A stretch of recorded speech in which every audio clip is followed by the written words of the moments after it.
Good morning student. Class में जो हमें डेमोक्रेसी लेसन कर रहे थे, जिसमें मैंने आपको जो लेसन रीड करवाया था उसमें हमने क्या पढ़ा था कि वाई डेमोक्रेसी, कि डेमोक्रेसी क्यों ज़रूरी है, what is the meaning of democracy. अब आपने क्या करना है, जो मीनिंग ऑफ डेमोक्रेसी और फीचर्स ऑफ डेमोक्रेसी, इसकी जो है पूरा नोट्स बनाने हैं आपने अपनी नोटबुक में। नोट्स बना के रखेंगे ताकि आपको खुद भी नोट्स बनाने आए कि बनाने कैसे हैं।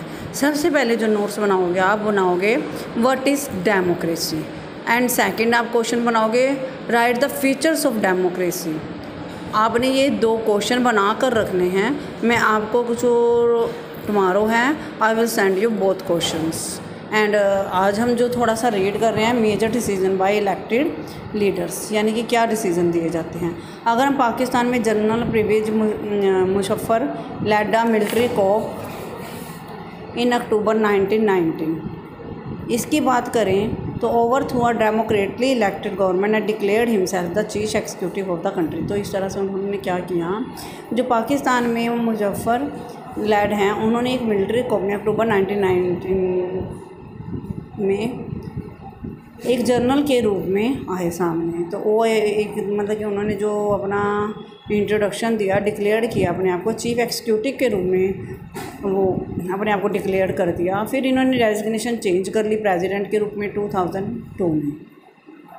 5 ईयर एक्सटेंशन चला, बाद में कुछ अमेंडेड भी हुए, इसमें सुधार किए गए पाकिस्तानी जो कॉन्स्टिट्यूशन है उसमें क्या हुआ कि लीगल फ्रेमवर्क तैयार किया गया और जो अमेंडेड सुधार किए गए कॉन्स्टिट्यूशन में, उसमें अकॉर्डिंग टू अगर ऑर्डर देखिए तो president dismiss the national and provincial assembly, the work of the civilian cabinet is supervised by the national security council which is dominated by military officers. यानी इनके द्वारा सुपरवाइज किया गया सारे काम को। जब लॉ पास किया गया तो election were held to the national provincial assembly, यानी कि इलेक्शन जो हेल्ड किए गए नेशनल और प्रोविंशियल असेंबली के रूप में तैयार किए गए। तो पाकिस्तान हैज़ हैड इलेक्शंस, तो पाकिस्तान भी इलेक्शन की तरफ जा रहा था। Elected representative have some powers, उन्होंने इलेक्ट किया कुछ पावर्स को, but the final power rested with military officer general Musharraf himself. जो आप हमने स्टार्टिंग में ये पॉइंट में पढ़ा था कि इनके द्वारा चलाया गया, तो इसी के द्वारा इलेक्ट किया गया। Clearly there are many reason why Pakistan under, क्यों था इसके साथ में, तो क्या ये लोगों द्वारा इलेक्ट किए जाते थे पाकिस्तान? नॉट क्वाइट, नहीं। People may have elected their representative to the national and provincial assembly but those elected representative were not really the rulers. ये रूलर्स के द्वारा नहीं होते, they can not take the final decision, वो final decision नहीं ले सकते थे।